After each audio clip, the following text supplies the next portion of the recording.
Orangemen, the Orange heritage of a West Ulster county.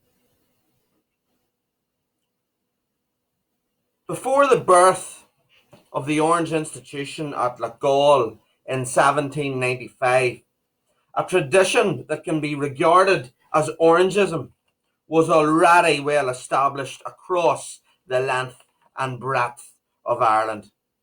Among its many manifestations was via BOYNE societies, some of whom operated well into the 19th century.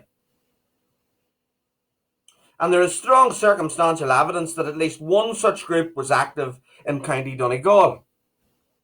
In 1815, 12th of July reports noted that Orangemen assembled at St Johnstone and Manor Cunningham for processions, but separately that evening, the Lifford Loyal BOYNE Society joined together for a lavish meal in the garden of a Mr. Mackintosh.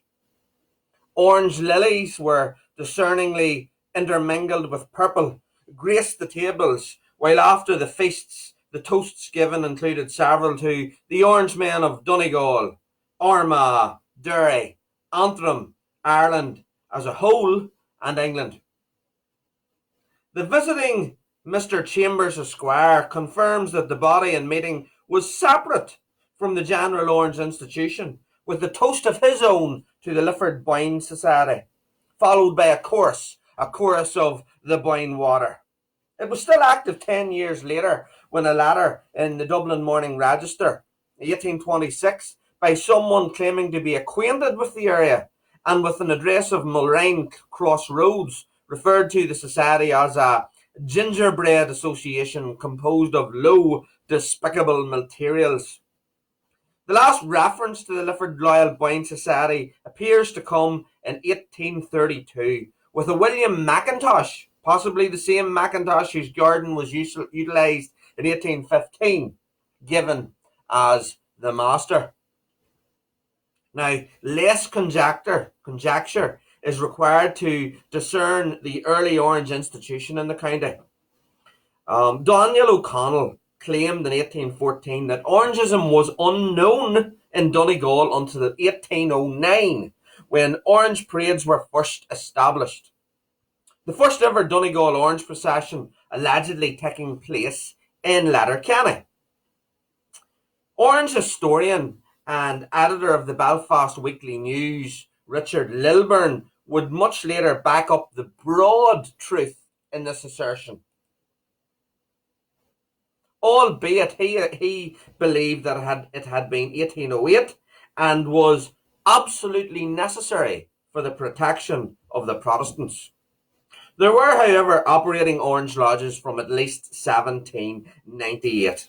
That year, a minimum of 5 were in existence via LOL 334 in Donegal town, LOL 454 in Letterkenny, LOL 466 in Lifford, LOL 733 in Ballantrae, and LOL 679, which appears to be operational in an area called Cullen. The first County Grand Master of Donegal was recorded in 1799 as Henry Vaughan Brooke of Brookhill, a member of the very famous Brooke dynasty, later so intrinsically connected with County Fermanagh. Born around 1743, he was a member of the Irish Parliament from 1776 to 1801 as representative for Donegal Borough and then Donegal County. After the Act of Union, he briefly held the office of MP for Donegal from 1801 to 1802 and again for another year from 1806 to 1807. During the 1798 rebellion, he assumed the role of the County Donegal militia commander. That militia connection could explain O'Connell's lack of awareness of the early institution, given that at least 2 of those lodges, 334 and 466, were both within militia ranks. Orangeism across Ireland declined in the aftermath of the Act of Union, but a combination of lingering fallout from the 1798 rebellion, the failed rebellion of Robert Emmet in 1803, and later the birth of the Catholic Association demanding Catholic emancipation reignited the movement. In May 1813, there occurred the first large-scale documented confrontation in Donegal, nominally described as being between Orangemen and their opponents. After a dispute between two Protestants who were Orangemen and two Catholics at a fair in Milford, a large number of Catholics later assembled at the fair at a place called CARROWKEEL, now known as CARROWKEEL. The house of one of the Protestants was attacked, however, was temporarily relieved by friends and neighbours who were armed and in expectation of such an event. The relief was short-lived, and the defenders were pursued to their homes, which were attacked and set alight. 3 attempting to escape from the flames were reported as having their brains dashed out, and 3 of the attacking party were also killed during the attack, 2 by bayonet and 1 by a shot. Of the incident, a magistrate wrote, "A sullen gloom has spread over the Catholics, whilst the Orange party are inflamed with indignation and ire at the barbarity of the deed, and I much fear that a flame of discord will burst forth that will not easy be stayed." Now, 5 ribbon men were convicted at Lifford Assizes in September, in the midst of hundreds and hundreds parading the surrounding streets protesting, and 2 witnesses were badly beaten. The expectation was that the witnesses or the guilty would be executed, but no record of the outcome survives.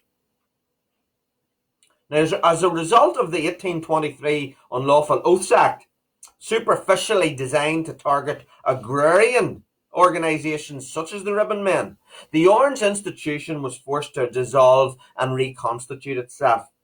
For many Orangemen, if not most, the reinvention of the movement was little more than a facade, but publicly it was deemed a requirement by the Grand Lodge of Ireland.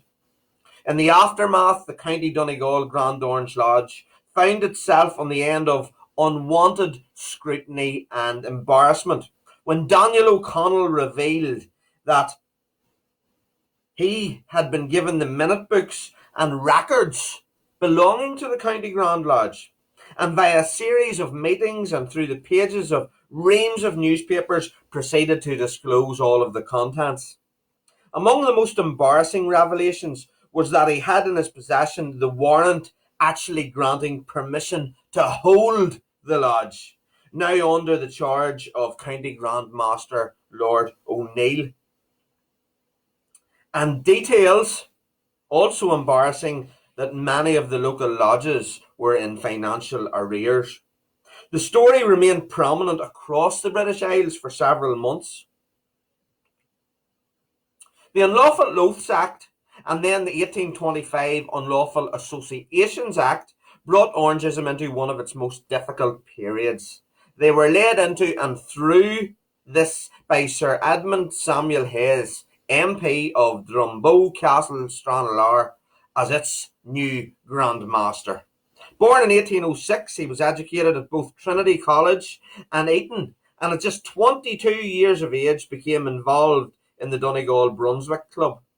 Regarded as a staunch ultra, i.e. an uncompromising advocate of and believer in Protestant ascendancy, he was elected MP for County Donegal in 1831 and held the seat until his death in 1860.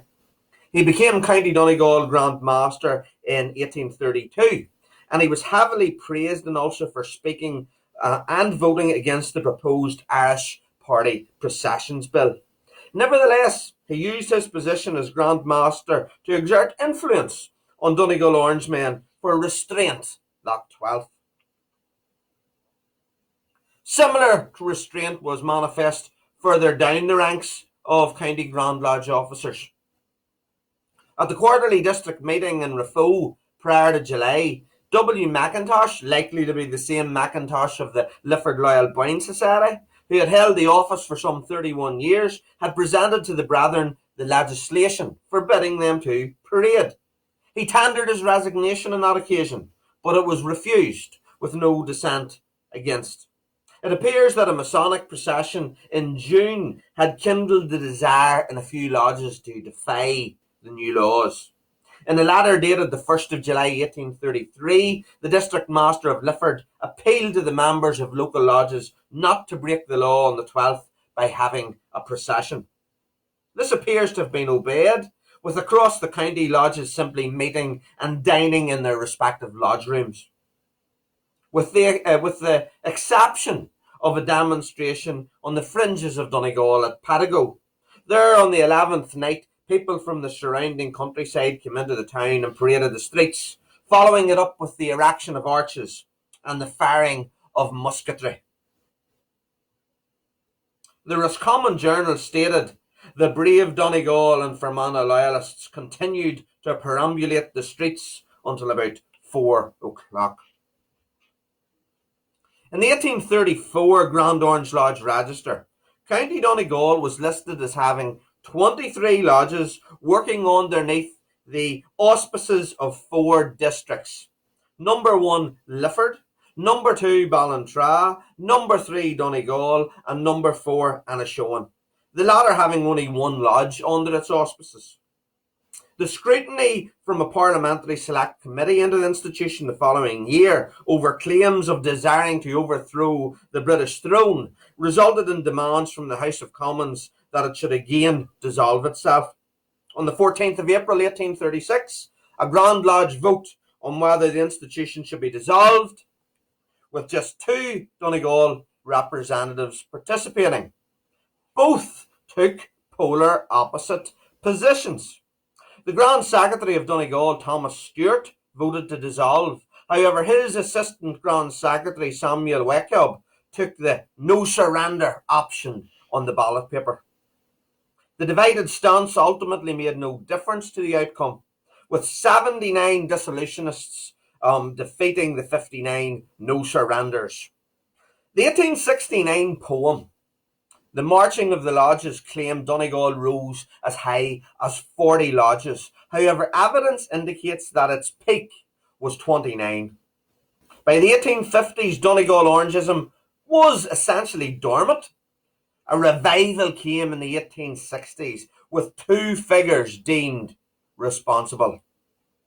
In the Ballantrae area, famous orange and black man Hunt Walsh Chambray is said to have revitalised the locality, while over the entirety of the county, the new Grand Master, Arthur Foster, played the prominent role.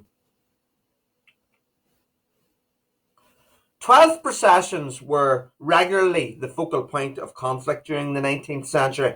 In 1881, after returning from celebrating the 12th elsewhere, a party of Orangemen formed up in Donegal, about 5 miles east of Killybegs. Their procession was met with opposition, quickly escalating from stone throwing to revolvers being fired.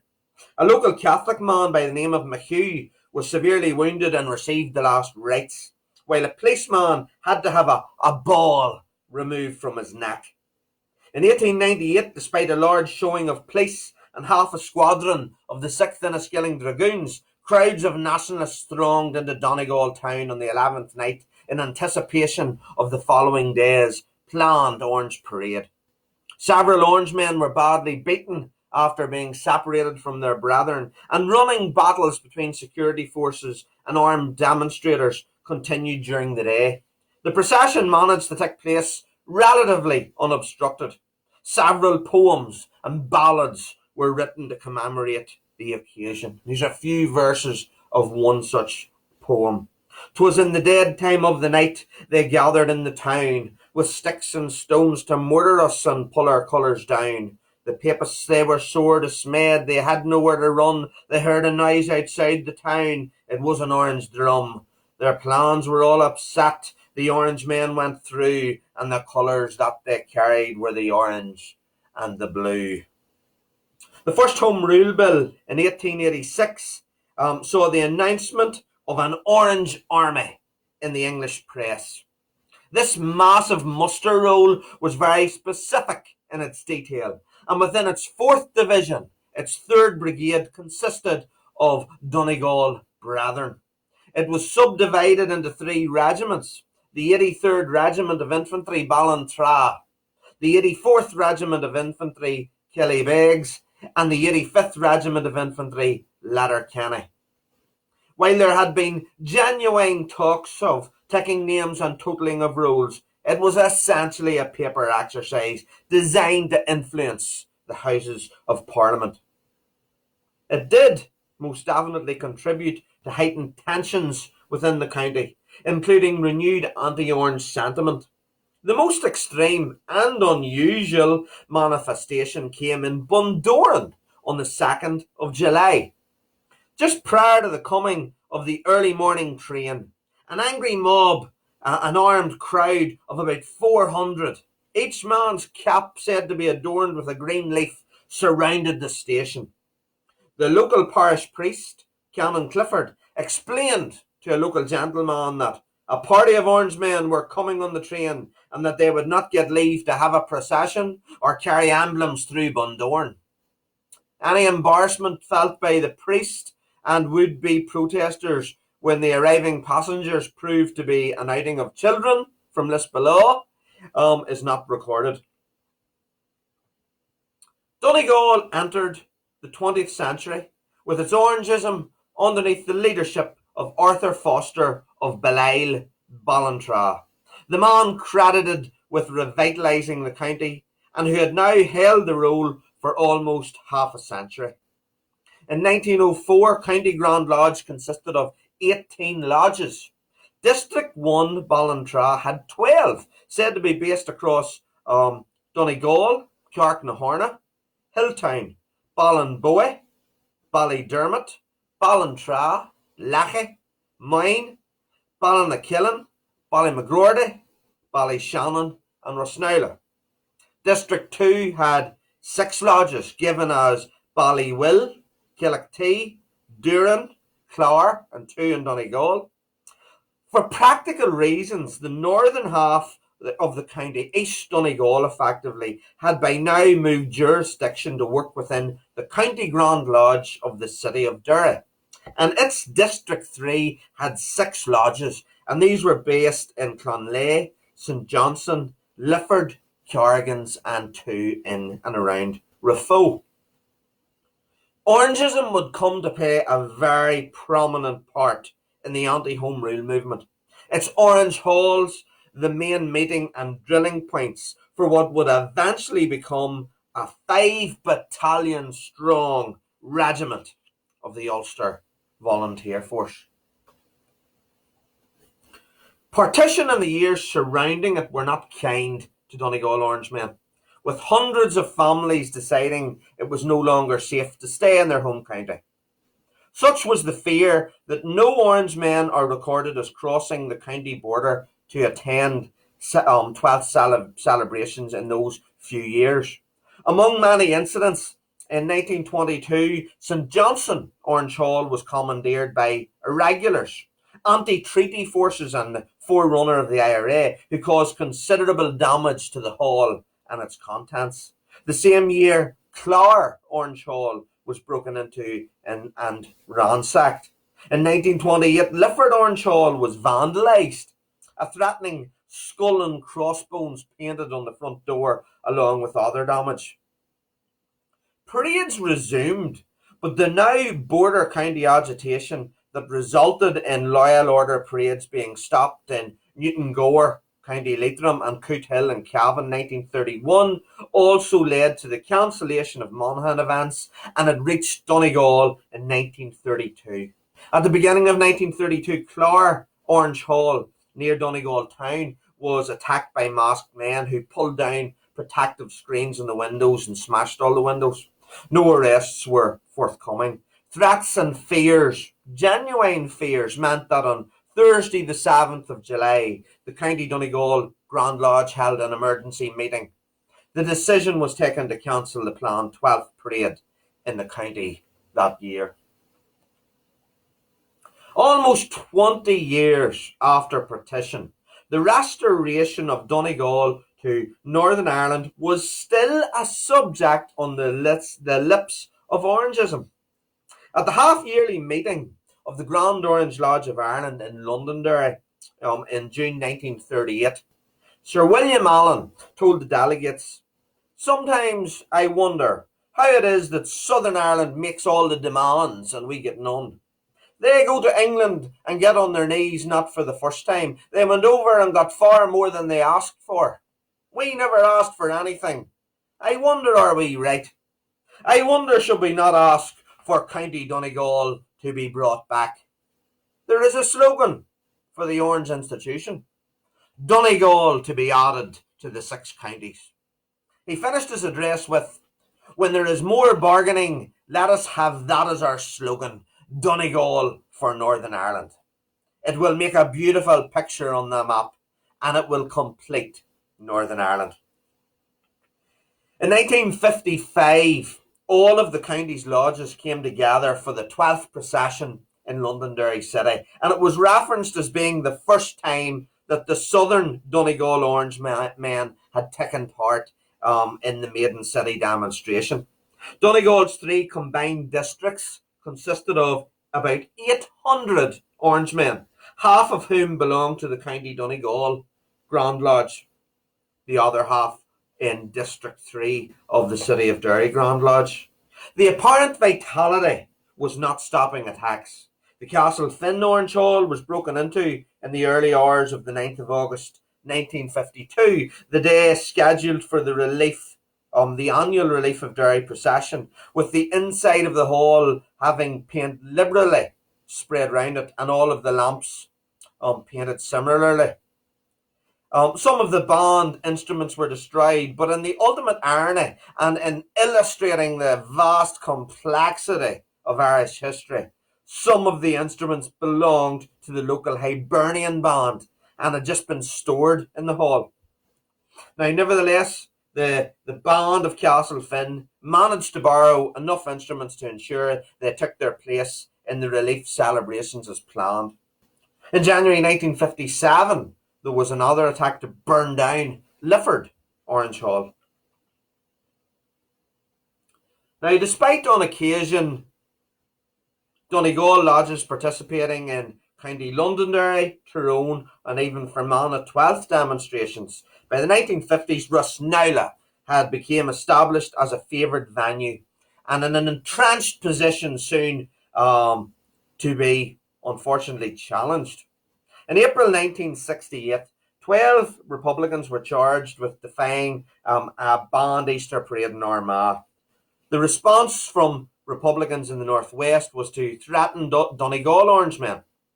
Without any acknowledgement of irony, they issued a statement at the end of May asserting that they believe in equal rights for all creeds, be they Catholic or Protestant, but that unless the charges against the Armagh Republicans were withdrawn, they would be holding a protest parade in Rossnowla on the 12th of July.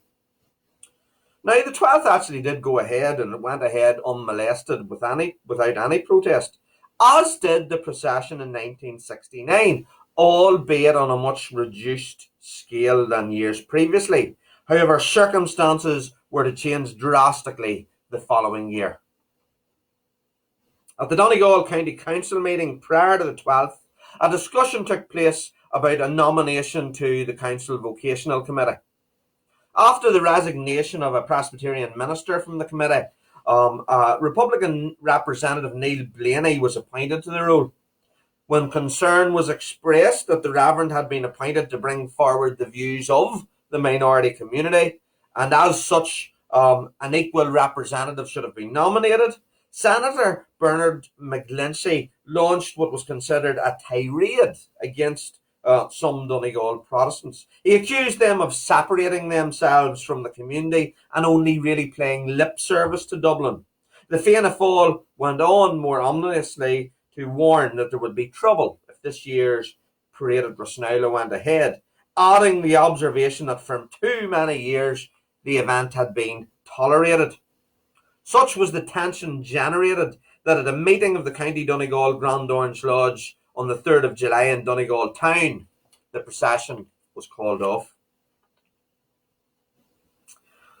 To Donegal Orangeism and Protestantism, clear signals were being made that they believed they were not welcome in what was their own county, their home county. These signals took on an even more ominous form in 1972. On the return from the 12th procession in Garva, St Johnstone Orangemen attempted to march the few hundred yards from the railway station to their hall. The response from a large crowd was to attack the cursory parade, with worse to come. That night an attempt was made to burn the Orange Hall. The Masonic Hall was burnt down, the Presbyterian Church Hall was paddle-bombed, and several Protestant-owned businesses and houses had their windows broken. A potential murder attempt was thwarted when one man fired a shotgun at several men trying to gain access to his house. In a moment of irony that escaped him, in the midst of the trouble, Senator McGlinchey called for more security in the village to protect Protestants who he said believed they were going to be burnt out. The pogrom was only curtailed when Irish Army troops were drafted in to assist Gardaí. In the aftermath, it was revealed that there had been a campaign of intimidation against some local Protestant families as far back as 3 years, and so far 11 families had left the area. St Johnstone Orange Hall is one of the most attacked Orange Halls in Ireland, and for the past 50 years has been on the end of attempted arsons, broken windows, and a vast array of vandalised attacks. In May 1978, the Grand Master and Grand Secretary of the Grand Orange Lodge of Ireland, the Reverend Martin Smith, and Mr. Walter Williams travelled to Donegal to meet with representatives of the Donegal and Ballintra Orange districts. That evening they decided that the local lodges would cease the practice of the previous 8 years, parading with brethren in Tyrone Fermanagh, and return to Rossnaula. No overt threats were forthcoming to the occasion. However, what could be considered begrudging accommodation was expressed by a senior Garda officer who said, "We could perhaps have done without it, but we have to treat the parade as something which people are entitled to do." The Donegal Democrat claimed that upwards of 200 Orangemen participated in the parade and that about 500 people listened intently to the accompanying religious service. They heard the Reverend Canon Howe tell them that it was a renewal of a connection to the past and an historic occasion.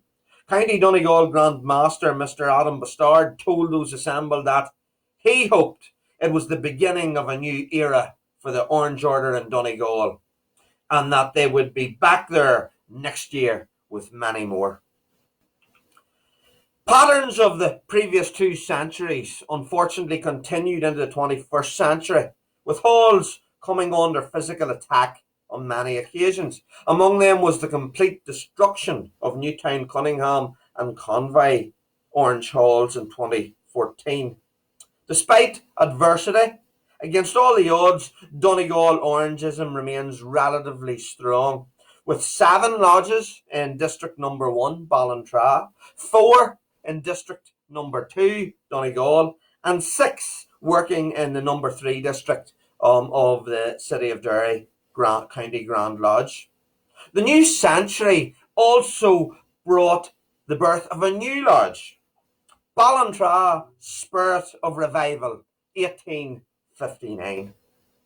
One remarkable statistic is that notwithstanding its small and dispersed population, proportionally in terms of those eligible, there are still today more Donegal Orangemen than there are in Belfast or County Antrim. And thankfully, due to the efforts of programmes like the Newtown Cunningham Community Outreach Project, relationships amongst the different communities today are better than they've been for many, many decades. Thank you very much for listening in tonight to this presentation by the Newtown Cunningham Community Outreach Project, supported by International Fund for Ireland. If you're interested in more forgotten history of Ireland, the Bygone Days History Project hosts its next presentation on Tuesday evening coming, and that will this week be entitled "The Three Castles Orangemen: A Look at Orangeism in the City of Dublin." That's at 8 p.m, and you can see the presentation just by visiting the Bygone Days Facebook page. Thanks again for joining.